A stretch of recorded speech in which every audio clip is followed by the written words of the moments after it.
Hi, this is Chico Resch. You are listening to the Let's Go Devils podcast on the Primetime Radio Network.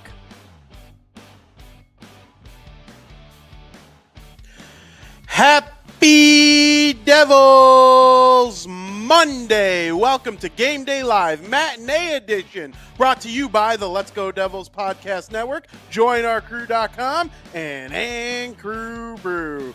Welcome to all fans watching on YouTube, Facebook, Twitter, wherever it is you get your live streaming program, Spotify, Apple. I'm here with Shorts Guy coming at you from his car. The New Jersey Devils are getting set to take on the Utah Hockey Club for the first time in history. Shorts Guy, are you as scared of this wagon as I am? It's going to be a tough game. They're 3-0. They beat the Rangers, they beat the Islanders, and I don't know who they opened up with. Chicago, the Blackhawks. Chicago. Well, okay, so I mean everyone should beat Chicago, but yes. Except that they beat the Islanders. They beat yeah, well, exactly. They beat the Islanders. They beat the Rangers, which I don't think that they were expecting, and now they've got us today, and we've got them today. We have them tomorrow, and then we have another game against Carolina tomorrow. So we have our first back-to-back after coming off of a historically heavy season of back-to-backs. So this is the first half of that. Here's hoping maybe this has been a long trip and they're a little bit tired right now. It's an earlier game. Let's see what we can do. This will be a good test for us. I mean, the world that we live in, where the Utah Hockey Club are 3-0 to begin their franchise, it gives Vegas vibes, but it's not an expansion draft. They took the Coyotes roster. I know they're their own franchise. The first goal of the season, that was the first goal in their franchise Utah history, which was an own goal.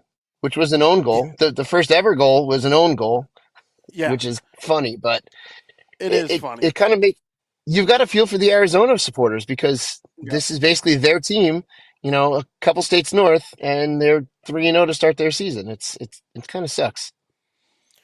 It really does. I feel terrible for them because, I'm a Devils fan, and through, that's my favorite team in all of sports. I love other teams, obviously, but the Devils are my number one. They impact my mood more than anyone. I can understand what it would be like. There are people out there who love the Coyotes as much as I love the Devils, and they just had it stripped away from them because of a D-bag owner. And that crushes me to really think about.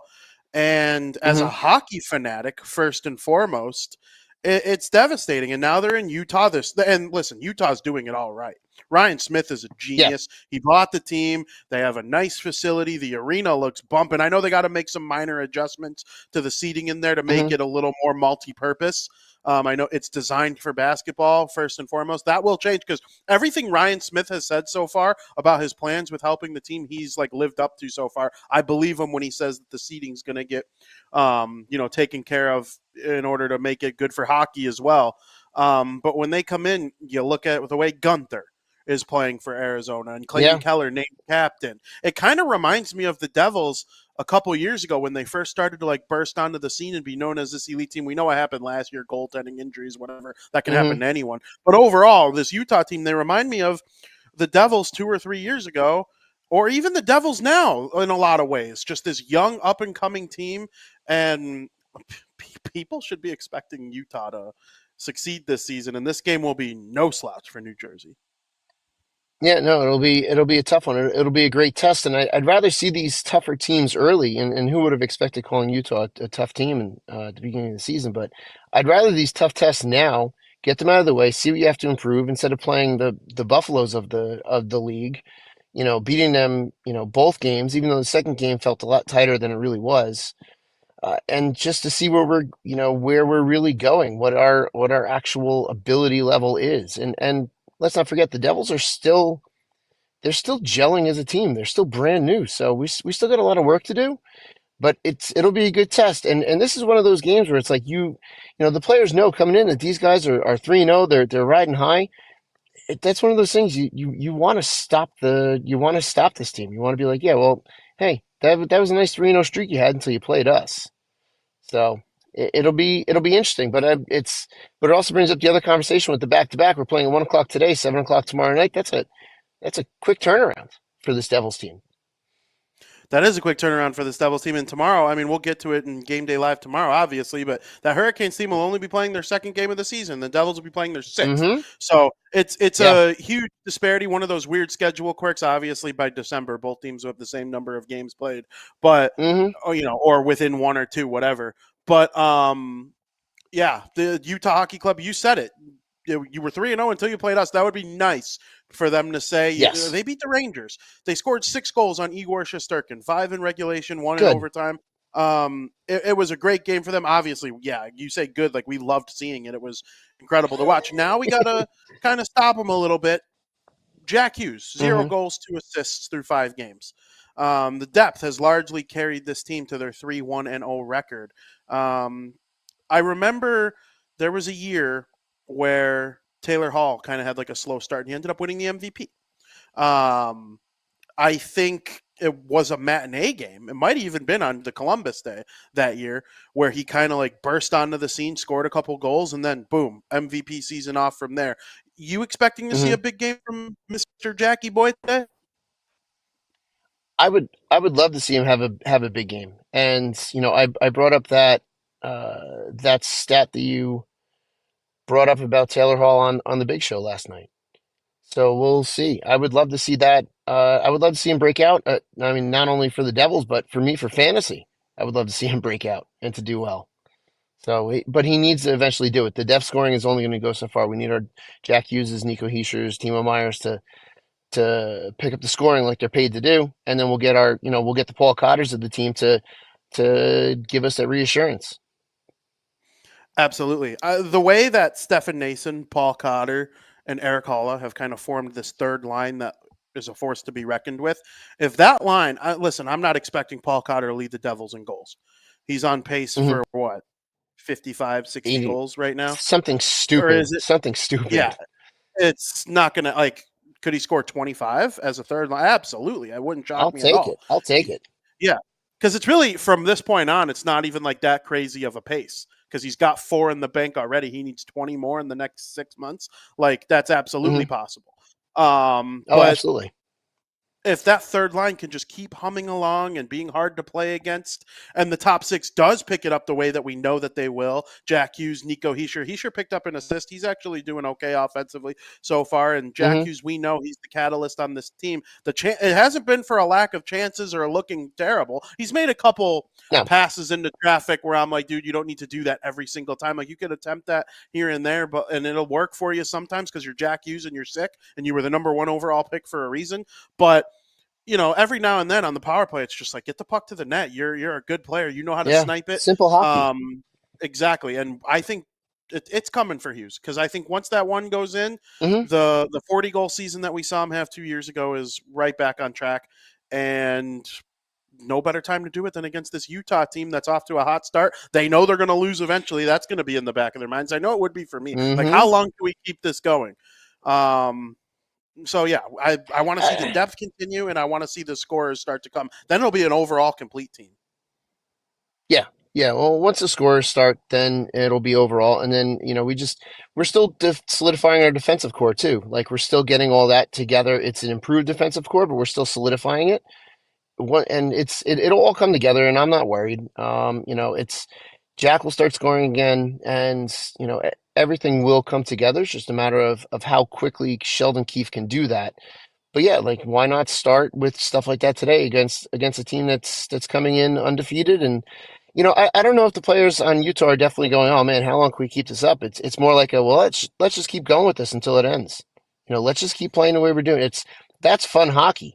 What Jack Hughes is doing is not fun hockey. When you're trying to score, you're trying to do too much, which we can definitely say he's been doing a little bit at times. That's not fun hockey because you want to score, you want to break through that streak. But eventually, once you do, then the fun hockey begins. Utah's out there playing fun hockey, so here's hoping that we can rain on their parade today and send them home from send them packing from New Jersey with a loss. I think that would be the greatest gift that we can give them today.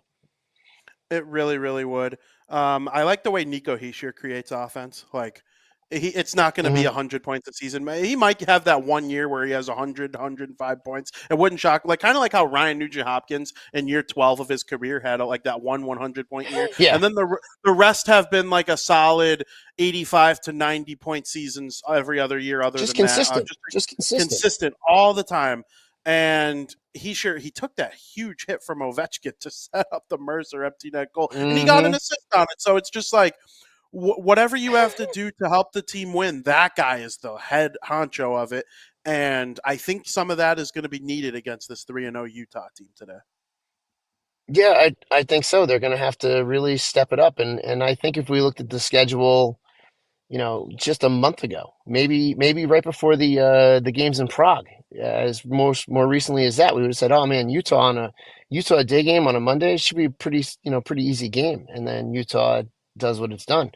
But yeah, you're going to need players like Nico to sacrifice themselves like he did in Washington, and I'm sure that hurt that hit itself. But when you got an assist at the end of it, okay, it doesn't hurt that much, when when you get something out of it because you at least did it for a reason. Just that's what this team's going to do. But I feel like this team is a different team. This current New Jersey Devils, because they're willing to sacrifice themselves for each other as well, as we saw when they started to mix it up. Players were jumping into the fray. They absolutely were. And a defensive pair that I want to touch on, Kovacevic and Jonas Hmm. Siegenthaler. Siegenthaler had a tough year last year defensively. There's no Oh doubt yeah, about it. he did. I don't think he was as bad as some people make it out to seem, but he definitely wasn't good in terms of his standards. And coming into this year, you wanted to see that kind of get back to form. Kovacevic has done wonders for him because it's just another defensive Yeah, defenseman, and it's like that shutdown pair. They've only allowed one goal through 4 games at 5-on-5, and they were the last D pair on the team, one of the last D pairs in the league to allow a goal against. And I think that's amazing for this Devils team because you know what is going to eventually come of Dougie Hamilton, and I like Brendan Dillon. He's just been a solid defender his whole career. Nemitz has had a tough start to the year. I thought he was better against yeah, Washington. Really, the only game that I looked at and I was like, Nemitz, he was okay in Prague. He was bad against the Maple Leafs. Did not like his game against the Leafs at all. But against Washington, it felt a little bounce backish. And then Seamus Casey. This dude is going to have a defensive lapse once every other game where you're like, what is this guy doing? And then you remind yourself, oh yeah, he's 20. But he'll hmm, have a 6 snipe. He's got 2 now. And he's like a sneaky dark horse in the Calder Trophy race all of a sudden with these 2 absolute snipes. And you think of this defense, and it's like they don't even have Luke Hughes or Brett Pesce yet. Luke Hughes is yeah, supposed to be this like offensive superstar defenseman. He's Jack's brother, and then Brett Pesce they signed in free agency to a fair amount of money to be the shutdown guy. You add those 2 guys to the mix, you're going to have healthy bodies in and out all season long. yeah. I'm a fan of this defense right now. Yeah, so am I. And with Seamus Casey doing what he's doing, one, it's getting me fantasy points because I made sure to pick him up right quick. And two, it's giving the front office something, or at least the coaching staff something to think about with who they're going to send to the press box. And Nemec is starting to look like that odd man out right now with the way that Casey's playing. It's like, can you say that Casey should be, sitting and Nemec playing? That one's a no. So Nemec has to start bringing up his game, which is really a good thing because he's got Seamus Casey, nipping at his heels to, basically to make that coaching staff make a decision about who's going to sit in the press box. Where last year, there was nothing pushing Nemitz to try to be, not that he wasn't trying to be better, but there was no one lighting a fire under him that he had to be consistently better. You got Seamus Casey that's like, hey, guess what? I want the spot just as much as you do, and I'm going to do all that I can to do it. And Nemec has to start reacting to that, and hopefully react in a positive way. Because, like you said, once Pesce and Luke come back, someone's gonna have to sit. Someone's gonna have to sit, and this is a better problem last year where we were like, well, geez, who's gonna be the third and fourth, fifth defenseman? Now we're like, wow, like who are we gonna have to sit? And instead of who are we gonna bring up? And it's a much better problem. It's a complete different switch from last year's view of our defense, that's for sure. It absolutely is. Like, I think of coming into the year, what were my thoughts on the defense? Well, before we found out about Luke's injury, it was like, and Brett Pesce's injury, they were both kind of hidden throughout the summer. I think Luke's was Hmm. a little on the later side, and then Pesce was like, oh yeah, he missed this amount of games to end last season. Um, it was Luke, Pesce, Hamilton, and Siegenthaler. And Dylan. Those guys were like the five. Like, Hmm. those guys are going to be it. Who will be the number 6 guy, and who will be the 7th guy in the press box? And you figured Casey would go to the AHL. Hmm. Yeah. Now where we stand right now, like Kovacevic was probably that 7th guy, and you would have probably assumed that. Who am I missing? Who didn't I say as the 6th guy? Um, did I say Dylan? Man. Yeah, you said Dylan. Yeah, I Dylan. I believe you mean, said Dylan. Dylan either way. Kovacevic, Luke. Yeah, yeah. It Oh, would Brett be Pesce. Brett Dylan Pesce's would Brett certainly in Pesce. Brett too. Pesce. Yeah. Yeah, he's certainly in too. So you make Kovacevic the 7th D, you send Casey to the AHL. Now it's like, do you just have 8 defensemen up at all times and maybe lack a forward Yeah. in the press box and call one up if there's an injury or something? Because Luke Hughes and Pesce, they go right in for me. Like, that's not even a debate. Hmm. Pesce is one of the best defensive defensemen off the rush in the NHL, and the Devils give up a lot of rush chances because of their style of play and offense. But man, it's fun to watch. Yeah, it's going to continue to be fun to watch. And speaking of Dylan, hearing a couple of his interviews and hearing him in between periods on the radio the other day against the Caps, man, he just sounds like that complete teammate that you want on your team. That just is just they asked him something about because I believe he was a Cap for a little bit. So they asked him a little bit of what it was like playing for the Caps, and it was like, oh, yeah, it was great, but I'm now a proud New Jersey Devil right now. So like he immediately went from he didn't even reminisce about his time in the Capitals. It was like, yeah, I'm part of their alumni, blah blah blah, but I'm a proud New Jersey Devil. He's all in on being here, and that's the type of guy you want on your team. That's the type of guy you want on your blue line. That's going to step up for you and stand up for you, which is what he's done. As a goalie from that point of view, that's something you want that guy there for you. And speaking of goaltenders, I just got a text. It looks like Jake Allen is starting in net, which hopefully I'll have a little bit of time after our show so I can adjust my fantasy lineup because he's one of my 3 goalies right now. So I'm gonna have to put him in. So it seems like we got Jake Allen starting today, and we're gonna get Markstrom tomorrow against Carolina. Which again, I can't watch. I can't watch tomorrow because I have hockey, which is a bummer. Yeah, But we'll see Jake Allen today. Jake Allen today, I think, is a smart move. Both teams Hmm. that they're playing against are good. Just Jake Allen hasn't played since being in Prague. So I think it's fair to go him against Utah today, and then you run Markstrom tomorrow. Both teams are supposed to be good that they're playing against. I'm excited about it. I want people to chime And in with their predictions right now while you finish your thought. it also makes sense because this Utah hockey team is familiar with Jacob Markstrom, from him being a Western Conference goaltender last year and the last couple of years. They've shot most of that roster shot against him often. Jake Allen, not so much. So it actually makes sense to put Jake Allen today because it's an unfamiliar goalie for a lot of these guys. He's a goalie that potentially very few on the roster have actually seen, aside from John Marino, who's still in Utah, but he could give a little bit of insight to some of his buddies through text, like, "Hey, shoot here, shoot there. This is where I would get him in practice." But it makes sense to put Jake Allen in as the unfamiliar Eastern Conference goaltender for a lot of these shooters. 100%. And if there's one player to keep an eye on the Utah team, if you're the defenders on the Devils, if you're Dylan, if you're Kovacevic, Siegenthaler, Hamilton, Gunther, man. Gunther, if you Hmm. remember, it was the World Juniors 2 years ago, the Connor Bedard year. Yep. Bedard had all this hype in the World Junior, and he was incredible. He had the most points ever in a World Junior, I think, or up there, some of the most points ever in a World Junior. Well, Bedard assisted on Gunther's game-winning golden goal in the Hmm. championship. I think it was against Czechia, and Canada got it done. Gunther, he's been a sniper all this time. I've heard Tampa wanted Gunther so bad in the Sergachev trade and just didn't. Utah was like, no, Didn't get him. Yeah, we well, either they're get this smart. trade done for someone else, yeah, and they kept him, and he might tuck 40 goals this season. It would not shock me at all. Yeah. He's incredible. The Devils have to do what they can to contain him today.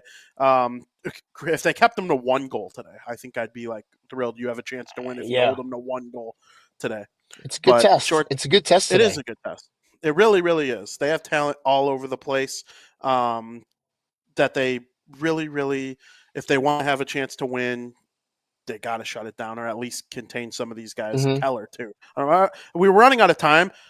Every record that Jack Hughes set for the United States National Development Program that earned him the number 1 overall pick status was from he broke Clayton Keller's records. So Mhm. Keller's an incredible player, and I'm excited to watch him play. But Shorts Guy, what's your prediction?